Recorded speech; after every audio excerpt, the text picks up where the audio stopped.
pessoal, nesta aula vamos falar um pouquinho sobre base. A base é a segunda função inorgânica que nós vamos falar, né? Então ela tem como característica aí formar ligações iônicas e covalentes, mas ocorre então uma dissociação.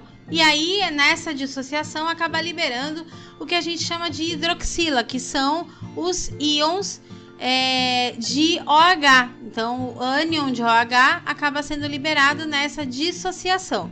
Então vamos ver as características dessa função.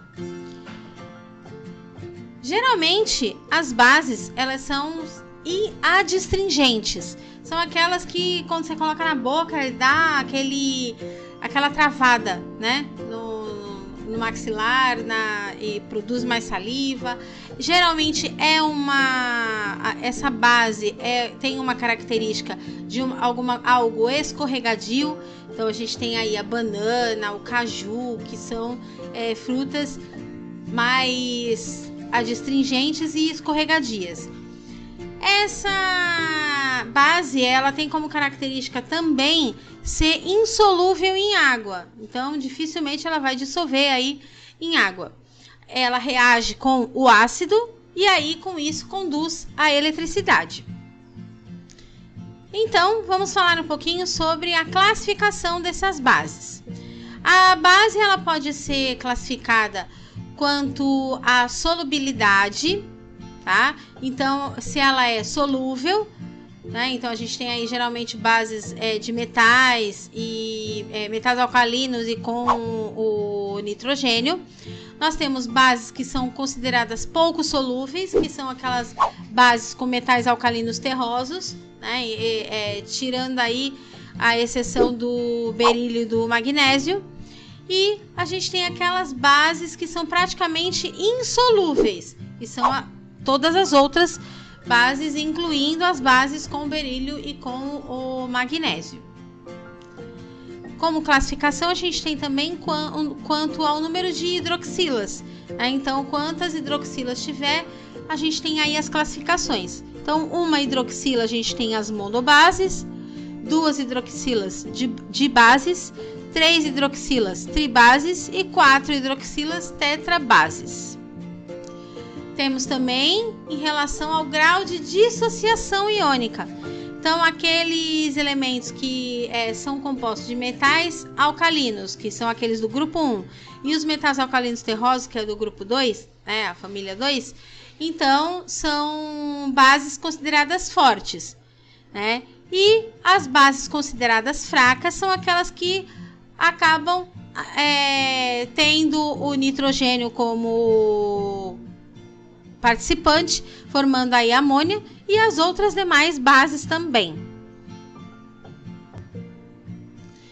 Aí nós vamos falar um pouquinho agora sobre a nomenclatura dessas bases, tá? A nomenclatura das bases são super fáceis de serem feitas. Por quê?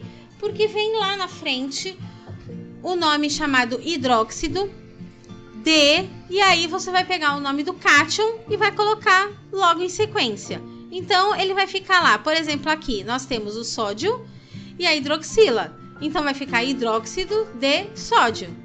Aqui nós temos o hidróxido, né, que é as hidroxilas, e o nosso cálcio. Então vai ficar hidróxido de cálcio. E o terceiro exemplo é o hidróxido de alumínio. Então a nomenclatura é super simples. Agora vamos ver algumas equações para a gente poder ver como é que fica, né? Então, como ocorre essa dissociação? A gente tem lá a nossa base. Essa base ela vai se separar, se dissociar, né? E aí então esse exemplo aqui a gente tem o hidróxido de prata. Aí temos o segundo exemplo, né?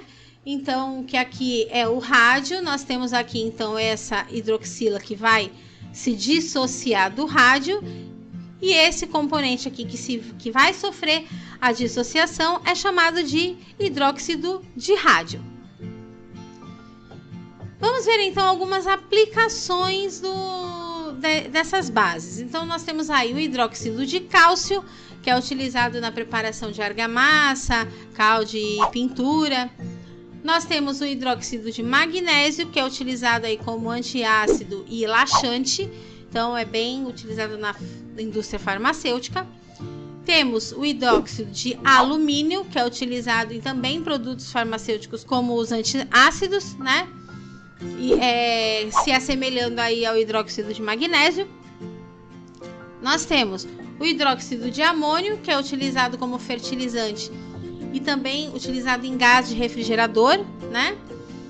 E temos o hidróxido de sódio, que é utilizado bastante na fabricação do sabão e também na indústria de corantes.